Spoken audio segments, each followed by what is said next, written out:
She was just trying to start over. A new life. A new city. A clean slate. But one night changed everything. Drugged. Vulnerable. Alone. He saved her. But he wasn't a hero. He was a Korean Mafia Lord. Now, she's tangled in his world of shadows. And the deeper she falls, the harder it is to escape. Saved by him. But at what cost? The bass shook through Kiara's bones, a steady beat that matched the wild rhythm of her heart. Please, please touch me, she whispered. Her words were slurred, barely loud enough for even herself to hear in the noisy Seoul nightclub. Her hands moved on their own, sliding over her hips and up her sides.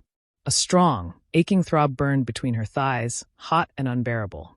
She pressed her legs together, trying in vain to calm the fire inside her, a fire that didn't feel like her own. The world spun around her, flashing neon lights and shadows mixing together, faces blurring into one. She felt desperate for relief, for anything to stop the overwhelming sensation. Just hours before, Kiara's pain had been of another kind. A sharp, cold sting had cut through her when she read the message on her phone. It's over, Kiara. I can't do this anymore. 3 short sentences, and all her dreams with Mark, her boyfriend of 2 years, were gone. He had ended everything with a simple, heartless text. The cruelty of it left her stunned. She had run from her new art gallery, the bright colors of her nature paintings suddenly mocking her sadness, and she had drowned herself in alcohol. She had only come to Seoul a few weeks earlier, hoping for a new beginning after years of hard work in her home country.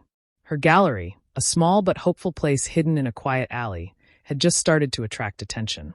Local art lovers praised her bold, colorful paintings of nature, saying she captured the soul of the land.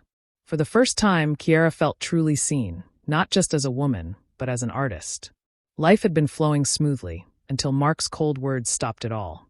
The nightclub, the Black Orchid, was full of smoke and flashing lights. She had stumbled inside, pulled by the heavy beat of the music, looking for escape. 1 drink became 2, then 3, each sip softening her pain and blurring her heartbreak. Now, on the crowded dance floor, she moved. Her dark, glowing skin shone under the strobe lights, standing out against the pale faces of the Korean crowd. She danced wildly, grief and alcohol driving her, her raw energy drawing eyes to her. She wasn't just dancing. She was trying to throw off her sorrow, to free herself from the chains of her broken past. Above her, in the private VIP section, Kim Min-Jae watched. His sharp eyes studied her closely. He was a man of stone and shadow, his presence heavy with power. The owner of the Black Orchid, and one of the most feared mafia bosses in Korea, Jae-won was used to control. But the woman below him, moving so freely, was different.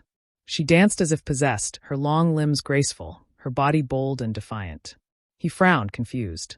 What was such an innocent woman doing in a place like this? The thought surprised him. Innocence was rare in his world, and even rarer to find untouched. He thought about sending one of his men to remove her, or even going himself. But logic stopped him. His club, his empire, was dangerous. Rival mafia groups always sent spies, always searched for weaknesses. He had learned that lesson painfully in the past. Another woman had been caught in the crossfire of his world. He would not let that happen again. His phone buzzed. It was his consigliera, calling about a problem with the feared Red Dragon Syndicate. Jae-won turned away for a moment, listening to the details of the deal. When he looked back, the dance floor was full of bodies, but she was gone. A sharp jolt went through him. In that empty space where she had been, Jae-won realized he was interested in her. Deeply, dangerously interested. A low growl rose in his chest. "Find her," he ordered into his earpiece, his voice cold and deadly. He strode through the club, the crowd moving aside as if pushed by his presence. He searched every private room, every dark corner, his anger growing with each failure. Then he heard it, a soft, breathy whisper from a room at the end of a dim hallway. "It's hot in here." The voice was hers. It carried a weakness that sent a chill down his spine. Fury began to rise inside him. "I know, baby. That's why we're here, to help you," another man's voice answered, smooth and predatory. Jae-won didn't wait. He kicked the door open, the wood breaking under his force. The sight before him filled him with burning rage. 2 men hovered over Kiara, their faces twisted with lust. She lay on a sofa, her dress messy, her eyes glazed, still whispering, "Please, please touch me." The image seared into his mind. Before the men could react, Jae-won attacked. His fist smashed into the first man's jaw with a crack, sending him collapsing to the floor. The second man froze, but Jae-won's kick slammed into his ribs, throwing him aside. He ignored them. His eyes locked on Kiara. She looked up at him, her gaze unfocused, still whispering, her hands still roaming over her body. A fierce need to protect her surged through him. He lifted her into his arms. She was light, her warmth seeping through his suit. Her hands reached for him without thought, brushing his chest, then his jaw. Even in her drugged state, her touch sent a spark through him. As he turned to leave, the two men groaning on the floor behind him, his right-hand man, Choi, appeared in the doorway, his face tense. "Boss, we have trouble. The Red Dragon Syndicate. They attacked our shipment. We need you now," Choi said quickly in Korean. Jae-won grunted. "Handle it," he ordered, his eyes never leaving Kiara. Choi knew better than to argue. The Red Dragon could wait. Right now, the woman in Jae-won's arms was all that mattered. He had to take her home, make sure the drug wore off, and watch over her himself. He carried her through the club, whispers following them. Her head rested on his shoulder, her breath warm on his neck. She kept moving, her hands brushing his chest, her thigh pressing against his side. Each touch sent a strange mix of irritation and unwanted attraction through him. He walked faster, eager to get her out of sight, away from the crowd and her distracting closeness. He placed her gently in the passenger seat of his car, buckled her in, then slid into the driver's seat. With a sharp turn of the wheel, he sped into the night, the city lights streaking past them. The drive to Jae-won's penthouse was a blur of city lights and Kiara's soft, broken words. She kept trying to talk to him, her voice a mix of pain and stubbornness. "He's going to regret it," she slurred, her tone heavy with emotion. "Mark, he's going to regret breaking up with me. I'll make him see." Sometimes she reached out, her drugged state making her touch his arm or his leg without thinking. Jae-won's jaw tightened, but he said nothing. He only focused on getting her to safety. Still, her words, though messy, caught his attention. Her mix of weakness and hidden strength stirred something in him. He even felt a flicker of amusement, rare for a man who lived his life in strict control. When they arrived at his large, simple penthouse, Jae-won didn't waste time. He ignored the fancy living room and went straight to the master bathroom. The room was huge, with shiny marble and chrome, cold and impersonal, but perfect for what she needed. He filled the big tub with icy water, the sound echoing in the quiet space. Kiara shivered, her eyes wide as she felt the cold. No, please, it's too cold," she whispered, her teeth shaking. But Jae-won didn't give in. He lowered her carefully but firmly into the freezing water, her torn dress sticking to her body. The shock was instant. She gasped, her eyes snapping open, the drug's fog lifting a little. Her skin flushed red from the cold, fighting against the burning heat that had consumed her before. Sitting in the icy bath, she began to speak again. Her words were still slurred but clearer now. "He broke up with me over a text, can you believe it?" Her voice shook with both anger and sadness. "I was going to make him regret it. I was going to be successful, famous, and he'd see what he lost." Jae-won watched her quietly. Her dramatic, almost childish words were so different from the dark, violent world he lived in. Yet something about her determination, even in this state, made him almost smile. His lips curved slightly, though barely. Her clothes were ruined, wet and torn from the club. When she seemed steadier, her shaking less, Jae-won lifted her out of the tub. The moment his hands touched her, warmth spread through her body, chasing away the cold. A strange heat bloomed inside her, a pull she couldn't explain, an attraction to this dangerous, silent man. He wrapped her in a thick towel, and the closeness of his body made her shiver again, this time not from cold. Her face grew hot, embarrassed by the sudden rush of feeling. He led her into his huge walk-in closet, filled with rows of designer suits and crisp shirts.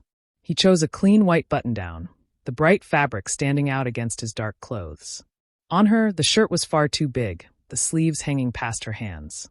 It smelled fresh, with a hint of sandalwood and something sharp, something that was purely him. Then he lifted her again, carrying her easily, and laid her on his king-sized bed. The silk sheets felt cool against her skin. "Rest," he said, his deep voice firm but gentle. He pulled a heavy duvet over her, tucking it around her shoulders.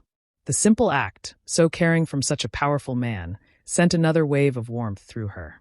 She looked at him, her eyelids heavy, the drug and exhaustion finally pulling her under. He was a contradiction, strong and dangerous, yet unexpectedly gentle.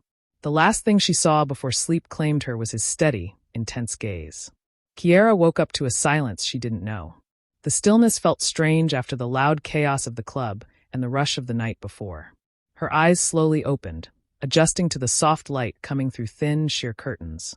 The room was huge, simple, and decorated with dark wood and calm colors.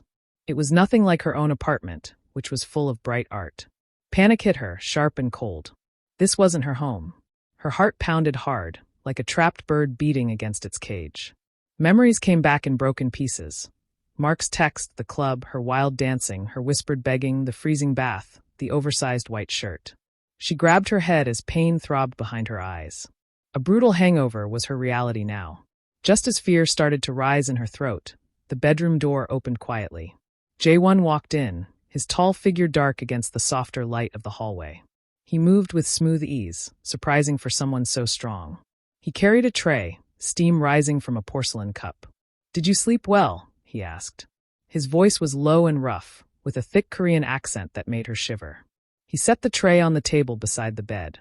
The smell of tea and something savory filled the air. Kiara only nodded, her throat tight with fear and nerves. She sat up, holding the big shirt close to her body, suddenly very aware of how exposed she was. I need to go," she said, her voice hoarse. "Thank you for last night, but I have to leave." Jae-won's face showed no emotion, but his body grew tense. He leaned against the doorframe, arms crossed, his eyes fixed on her. "I don't think so," he said calmly, though his tone was firm like steel. "I have taken an interest in you. I will not let you go until I decide it is the right time." Kiara stared at him, shocked. His words were heavy, final. She couldn't believe his arrogance, his possessiveness. "What? You can't keep me here. I'm thankful you helped me last night, really, but I have a life. My gallery, my friends, you can't just lock me up." Her voice grew louder, anger mixing with fear. A sudden wave of fury gave her strength. How dare he? How dare this stranger, this dangerous man, try to control her life? A faint smirk touched Jae-won's lips. It was quick, almost hidden, but she saw it. It was the smirk of a man used to always getting his way. "Such a fiery little kitten," he murmured, his voice low, almost like a purr. "You are very bold, aren't you?" The word only made her angrier. "Bold? I'm just telling the truth. If you don't let me go, I'll call the police. I'll tell them you're keeping me here against my will." Jae-won gave a short, humorless laugh. The sound was cold, showing he didn't take her threat seriously. "I would love to see you try," he said, his voice calm, almost bored. "Do you really think the police could stand against me? Do you think they could even get close?" He uncrossed his arms and stepped toward her, his presence filling the room. Kiara felt real fear run through her, but she refused to show it. Her eyes burned with defiance, matching his intensity. "Who are you?" she whispered, her voice shaking but strong. He stopped, his dark eyes glinting with something dangerous. "I am Kim Jae-won," he said, his voice heavy with power. "No one dares to cross me." It wasn't bragging. It was a fact, spoken with the certainty of a man who believed he ruled everything. Kiara scoffed, trying to hold on to some control, trying to pierce his armor. But he continued, unbothered. "You have charisma," he said. "You would be very useful." The word hit her hard. "Useful?" she snapped, her anger exploding. "Listen, I'm not some tool. You saved me last night, and I'm grateful. You want money? Fine. $1,000? Name your price and I'll pay. But you will not keep me prisoner just because you helped me." "Amusing," Jae-won said, stepping closer. The air in the room grew heavy, charged with tension. Each step made Kiara's body react with both fear and an unwanted heat deep inside her. He stopped just inches from the bed, his shadow falling over her. His dark eyes locked onto hers. "I want you," he said, his voice dropping to a low, intimate tone that shook her to her core. "Since I touched you, you belong to me now." In that moment, staring into his unyielding gaze, Kiara felt the truth sink in. She had stumbled, drunk and heartbroken, into a world she couldn't escape. Her gallery, her success, her new life and soul, all of it felt far away, like a dream already broken. She had only wanted a fresh start, to leave her past behind. She never thought she would end up trapped in something so dark, so dangerous. This wasn't just a powerful man. This was a man who claimed ownership of her without her consent. A cold dread filled her stomach. Then, the sharp ring of Jae-won's phone cut through the heavy silence. He pulled it out, looked at the screen, and with a short nod, stepped out of the room to answer. Kiara stared at the closed door, her heart racing. His absence was her chance. She refused to be a tool, a captive of this powerful man, no matter how her body reacted to him. Her eyes searched the room for a way out. Then she saw it, a large framed window. Hope sparked inside her. She moved quietly toward it, her bare feet soft on the carpet. She pulled back the heavy curtains and looked out. All she saw was the sky and the faraway lights of Seoul. They were high up, very high. She pressed her face to the glass, her breath fogging it. Third floor, she guessed, her stomach twisting. The thought of jumping scared her, but it also tempted her. "I'd rather die than stay here as a captive," she whispered, her voice raw with defiance. With a rush of adrenaline, Kiara pushed the window open. The cold air rushed in, carrying the faint sounds of the city below. She swung one leg over the sill, the breeze lifting the oversized shirt she wore. Just as she was about to lift her other leg, her foot hit a small decorative drawer beside the window, knocking it loudly. The sharp sound echoed through the quiet room, making it seem even louder to her tense ears. Almost at once, the door burst open. A large Korean guard in a black suit ran in, shouting quickly in Korean words Kiara couldn't understand. Her heart jumped into her throat. Jae-won followed right behind the guard. His face was hard, his eyes narrowed, locked on her as she balanced dangerously on the windowsill. He leaned against the doorframe, arms crossed, his calmness almost mocking. "You are trying really hard, aren't you?" he said. His voice wasn't angry, but there was danger hidden in it. Kiara sat on the ledge, one leg already outside, the other ready to follow. Her bare feet dangled in the cold air. The city stretched below her, glittering like freedom. "I will not let you keep me captive," she said, her voice shaking but steady. He stepped closer, slow and deliberate, his eyes never leaving hers. "You are feisty, aren't you?" he said again, his tone like a challenge. Each step he took made Kiara's body react with a strange mix of fear and something else she didn't want to name. "If you take another step, I'll jump," she shouted, her voice sharp with desperation. She lifted her second leg, her body tense, ready to leap into the dark. In a flash, Jae-won lunged. His hand grabbed her wrist with a grip like iron, yanking her back inside with brutal force. Her body slammed into his, the impact knocking the breath from her lungs. She fought against him, but his hold was unbreakable. His closeness, the raw strength pouring off him, was overwhelming. Heat spread through her again, pooling in her stomach, confusing her even more. "You are trouble," he said, his eyes burning into hers. His voice was no longer calm. It had hardened, sharp with danger. "You want it the hard way, right?" He turned to the guard, barking orders in Korean, his tone sharp and final. "Take her to the room and keep her there until I say otherwise." Without another word, he walked out, leaving Kiara in the guard's rough grip. "Let me go," she cried, struggling against the guard's strong hands. But he didn't move. His fingers dug into her arm as he dragged her to another room and shoved her inside. The door slammed shut and locked with a loud click. Kiara stumbled but caught herself before falling. The room was much smaller than the bedroom, plain and bare. A single bed, a chair, and a small table were the only furniture. A small, high window let in muted sunlight. She sat on the edge of the bed, her chest tight, her breath uneven. Tears stung her eyes, but she forced them back, refusing to let him win. "You are not property to be owned," she whispered to herself, repeating the words like a shield against the walls of her new prison. Hours later, the small room felt suffocating, even though the sunlight outside was fading. Kiara had paced back and forth, then sat, then paced again. Her mind spun with ideas, searching for a way out, but every thought ended in failure. The fear in her stomach had grown tighter, but her determination stayed strong. She would not give in. She would not let herself become his toy. The creak of the door made her jump. Jae-won walked in, his presence filling the small space. Behind him, a guard carried a tray of food. The guard placed it silently on the little table and left, closing the door behind him. Jae-won sat down on the single chair, crossing his long legs. His posture was relaxed, but his authority was clear. His face was blank, unreadable, like stone. "Eat," he ordered, his deep voice rumbling. Kiara's stomach growled, but she glared at the tray. "If you think giving me food will make me stay, you're delusional," she snapped, her voice sharp with anger.